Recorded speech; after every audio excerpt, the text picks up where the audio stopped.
আমরা ষষ্ঠ শ্রেণী তৃতীয় পর্যায়ক্রমিক মূল্যায়নের ভূগোলের 8 নম্বর স্কুলের প্রশ্নের উত্তরগুলো আলোচনা করব। তো একে আছে ভারতের রেখা মানচিত্রে নিম্নলিখিত বিষয়গুলি উপযুক্ত প্রতীক চিহ্ন সহ বসাও। তো প্রথমে আছে আরব সাগর। তো এই হচ্ছে এই দিকটা হলো আরব সাগর, এরপরে আছে করমণ্ডল উপকূল, এইটা হলো করমণ্ডল উপকূল। তারপরে আছে গঙ্গা নদী, এইখান থেকে তৈরি হয়েছে এই যে গঙ্গা নদী, এখান থেকে এসে এই বঙ্গোপসাগরে মিশেছে, এইখান থেকে এসে এইভাবে। তাহলে এখানে হচ্ছে তোমার করমণ্ডল উপকূল, এইটা হলো আরব সাগর।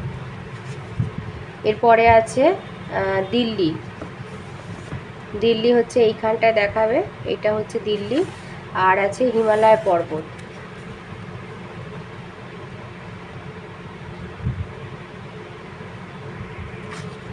হিমালয় পর্বতমালা এই যে এইখান থেকে এই এতটা, তার মানে তোমরা এইখান থেকে এতটা এই বরাবর দেখাবে, এটা হবে হিমালয় পর্বত। তাহলে এইগুলো হয়ে গেল ম্যাপ পয়েন্টিং। এবার দুয়ের দাগে আসি। দুয়ের আইতে আছে পৃথিবী যে পথে সূর্যের চারিদিকে ঘুরে তাকে বলে কক্ষপথ। 2 লন্ডনের গ্রিনিচ মানমন্দিরের ওপর দিয়ে যে দ্রাঘিমা রেখা চলে গেছে তা হলো মূল মধ্যরেখা। 3 ভারতের প্রমাণ দ্রাঘিমা হলো 82 ডিগ্রি 30 মিনিট পূর্ব। 4 আন্তর্জাতিক তারিখ রেখা কল্পনা করা হয়েছে যার উপরে, তা হলো প্রশান্ত মহাসাগর। 5 বায়ুর আর্দ্রতা মাপক যন্ত্রের নাম হচ্ছে হাইগ্রোমিটার। 6 বলেছে আকাশে কত পরিমাণ মেঘ থাকলে তাকে প্রায় মেঘলা আকাশ বলা হবে? 75%। 7 বায়ু দূষণের ফলে শ্বাসকষ্ট হয়। 8 বায়ু দূষণ রোধ করা হয় বৃক্ষরোপণ করে। 9 শব্দের তীব্রতা পরিমাপ করার যন্ত্রের নাম ডেসিবেল মিটার। 10 হিমালয়ের সমান্তরাল পর্বতশ্রেণীরা সহ্যাদ্রি। 11 কানপুর শহরটি যে নদীর গতিপথে গড়ে উঠেছে তা হলো গঙ্গা। 12 ভারতের উচ্চতম পর্বতশৃঙ্গ গডইন অস্টিন, এটা কারাকোরাম পর্বতের। 13 দুন হলো একটি উপত্যকা। 14 আদিবাসীরা বন কেটে আর পুড়িয়ে যে চাষ করে তাকে ঝুম চাষ বলে। 15 পৃথিবীর প্রাচীনতম মানচিত্রটি আবিষ্কৃত হয়েছে ব্যাবিলনে। 16 পার্বত্য অঞ্চলে হিউমাসযুক্ত ঢালু জমি যে চাষের জন্য উপযুক্ত তা হলো চা। 17 মেঘালয়ের আদি জনগোষ্ঠী হলো গারো। 18 মানচিত্র অঙ্কন বিদ্যাকে বলা হয় কার্টোগ্রাফি। 3 এর আয় শূন্যস্থান পূরণ আছে। আইতে আছে পৃথিবীর পূর্ব পশ্চিমে নিরক্ষ রেখাগুলি হলো পূর্ণবৃত্ত। 2 নিরক্ষীয় অঞ্চলে পৃথিবীর আবর্তন বেগ সবচেয়ে বেশি। 3 দাক্ষিণাত্য মালভূমির উচ্চতম শৃঙ্গের নাম আনাইমুদি। বিতে আছে স্তম্ভ মেলানো। আইতে বাজ পড়ার শব্দ হবে সি 110 ডেসিবেল। 2 বৃষ্টির ছায়া অঞ্চল হবে এ শিলং। আর 3 ওজোন স্তরের অবক্ষয় হবে বি ক্লোরোফ্লুরোকার্বন। সিতে আছে শুদ্ধ অশুদ্ধ লিখতে বলেছে। আইতে হবে দিল্লির চেয়ে কলকাতার আবহাওয়া সমভাবাপন্ন শুদ্ধ। 2 তাপ্তি নদীর সাহায্যে উপদ্বীপীয় মালভূমি দুটি ভাগে ভাগ হয়েছে অশুদ্ধ। 3 মানচিত্রে কৃষিভূমি বোঝাতে বাদামি রং ব্যবহার করা হয় অশুদ্ধ। ডিতে আছে এক কথায় উত্তর দাও। আইতে আছে কিসের ভিত্তিতে পৃথিবীকে 3টি তাপমণ্ডলে ভাগ করা হয়? লিখবে সূর্যরশ্মির পতন কোণের তফাতের ভিত্তিতে। সূর্যরশ্মির পতন কোণের তফাতের ভিত্তিতে পৃথিবীকে 3টি তাপমণ্ডলে ভাগ করা হয়। 2 দিয়েছে ধান চাষের জন্য উপযুক্ত মাটি কি? লিখবে ধান চাষের জন্য উপযুক্ত মাটি পলিযুক্ত দোআঁশ মাটি হচ্ছে ধান চাষের উপযুক্ত মাটি। 3 বলেছে জারোয়াদের প্রধান জীবিকা কি?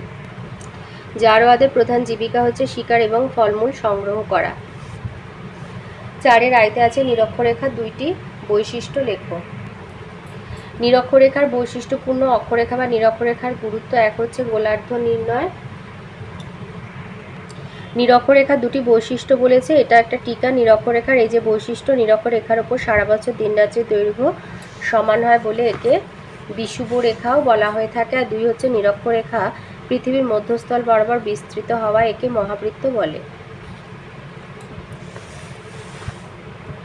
2 বলেছে শহরের শব্দ দূষণের 2টি উৎস লেখো। শহরের শব্দ দূষণের 2টি উৎস হচ্ছে শিল্প কারখানা, যন্ত্রপাতি, সাইরেন, আর হচ্ছে তোমার ধানকল, গমকল, করাতকল বা এগুলো বলতে পারো, বা বিমান ওঠা নামা, বা যানবাহন ও তার হর্ন, লাউড স্পিকার, মাইক বাজানো, ডিনামাইট বা বোমা বিস্ফোরণ, ঘুটঘুটি, এইগুলো হচ্ছে শহরের শব্দ দূষণের উৎস। 3 দিয়েছে কোন 2টি পর্বতের মাঝে কাশ্মীর উপত্যকা গড়ে উঠেছে? হিমাদ্রি হিমালয় এবং পীর পাঞ্জালের মাঝে কাশ্মীর উপত্যকা গড়ে উঠেছে। তাহলে হিমাদ্রি হিমালয় আর পীর পাঞ্জালের মাঝে। 4 দিয়েছে আদিবাসী কাকে বলে? আদিবাসী কারা? বিশেষ সামাজিক গোষ্ঠী যারা প্রাচীনকাল থেকে শিকার, পশুপালন, ফলমূল সংগ্রহ করে জীবনযাপন করে আসছে এবং যাদের জীবনযাত্রা সম্পূর্ণভাবে প্রকৃতির ওপরে নির্ভরশীল, তাদেরকে আদিবাসী বলা হয়। 5-এর আয়তে আছে পৃথিবীর 5টি প্রধান অক্ষরেখার নাম মান সহ লেখো। 1 হচ্ছে নিরক্ষরেখা, এর মান হচ্ছে 0 ডিগ্রি। তারপরে 2 হচ্ছে কর্কট ক্রান্তি রেখা, এর মান হচ্ছে 23.5 ডিগ্রি উত্তর। আর মকর ক্রান্তি রেখা 23.5 ডিগ্রি দক্ষিণ। 4-এ আছে সুমেরু বৃত্ত রেখা 66.5 ডিগ্রি উত্তর, কুমেরু বৃত্ত 66.5 ডিগ্রি দক্ষিণ। সুমেরু বিন্দু হচ্ছে 90 ডিগ্রি উত্তর আর কুমেরু বিন্দু 90 ডিগ্রি দক্ষিণ। 2-এ দিয়েছে পৃথিবীর আবর্তনের বেগ সব জায়গার সমান নয় কেন? এই উত্তরটা লিখবে যে অভিগত গোলাকার পৃথিবীর পরিধি সর্বত্র সমান নয়। নিরক্ষরেখায় পৃথিবীর পরিধি বৃহত্তম হলেও এই রেখার উত্তরে এবং দক্ষিণে পরিধির মান ক্রমশ কমতে কমতে 2 মেরুবিন্দুতে পরিণত হয়েছে। পরিধির সঙ্গে আবর্তন গতির সম্পর্ক সমানুপাতিক, অর্থাৎ পৃথিবীর যে অংশের পরিধি যত বেশি হবে সেই অংশের আবর্তন গতিও তত বেশি হবে। তাই নিরক্ষরেখায় আবর্তন গতি সবচেয়ে বেশি আর মেরু অঞ্চলে আবর্তন গতি প্রায় নেই বললেই চলে। 3-এ আছে বায়ু দূষণের কারণগুলি লেখো। আচ্ছা, এখানে প্রশ্নের মান হচ্ছে 3 নম্বর। তো বায়ু দূষণের কারণ তুমি প্রাকৃতিক দুটো দেবে। এক হচ্ছে অগ্নুৎপাত, অগ্নুৎপাতের সময় নির্গত sulphur die oxide, hydrogen sulphide প্রভৃতি গ্যাস এবং ধুলোছাই ধোঁয়া প্রভৃতি বায়ুকে দূষিত করে। 2 দাবানল, দাবানলের ফলে সৃষ্ট গাছপালার ছাই, কার্বন মনোক্সাইড, নাইট্রোজেন অক্সাইড প্রভৃতি বায়ুতে মিশে দূষণ ঘটায়। আর একটা হচ্ছে তোমার মনুষ্য সৃষ্ট কারণ। এক হচ্ছে জনসংখ্যা বৃদ্ধি, যত দিন যাচ্ছে পৃথিবীর জনসংখ্যা ততই বৃদ্ধি পাচ্ছে।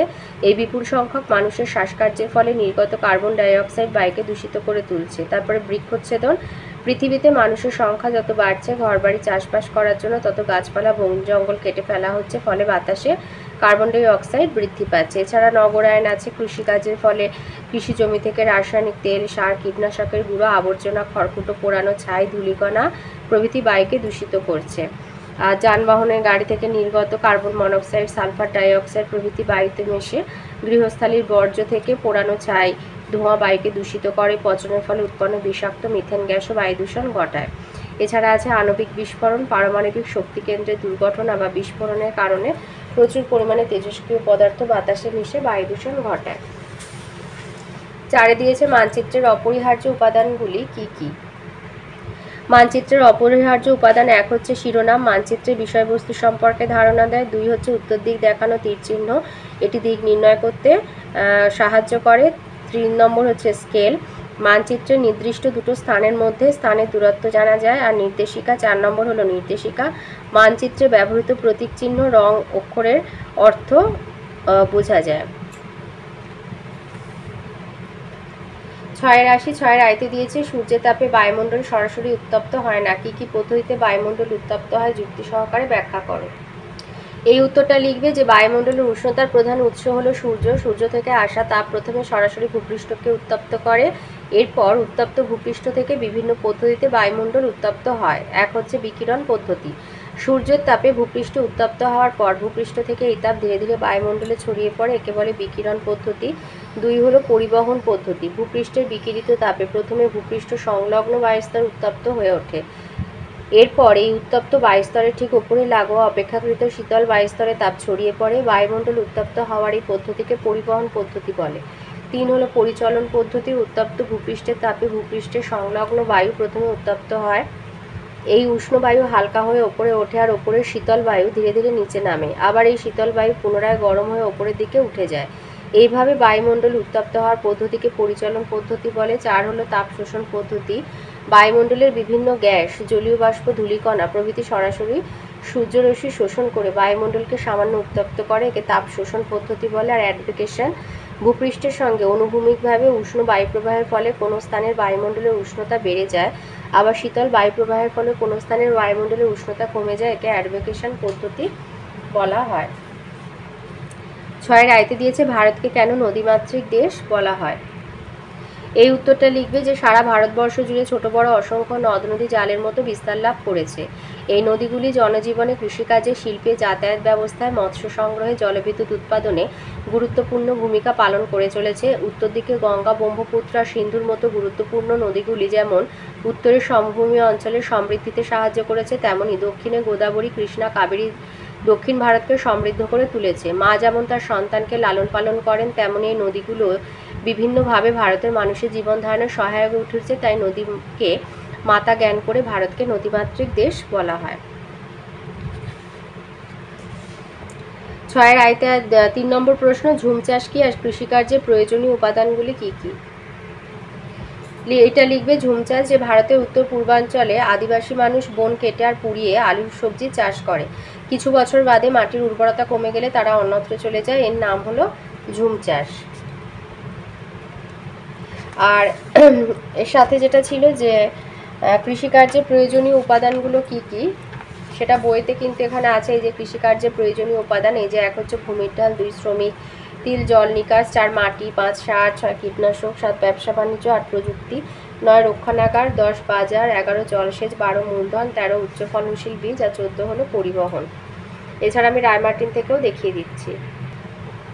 এই যে ভূমির ডাল, শ্রমিক, জল নিকাশ, মাটি, সার, কীটনাশক, ব্যবসা বাণিজ্য, প্রযুক্তি, রক্ষণাগার, বাজার, জলসেচ, মূলধন, উচ্চ ফলনশীল বীজ, পরিবহন, ওইগুলোই কিন্তু লেখা আছে বইয়েতে, যেগুলো লেখা আছে ওইগুলোই লেখা আছে। তো এটা তুমি রায়মার্টিনের এই 323 পাতা থেকে নিতে পারো, অথবা বইয়ের এটা রয়েছে 98 পাতায়, বই 98 পাতায়। 98 পাতায় এই কৃষিকার্যের প্রয়োজনীয় উপাদানগুলো কি কি এখানে রয়েছে, এখান থেকে এই কটা 14টা পয়েন্ট লিখে দিতে পারো।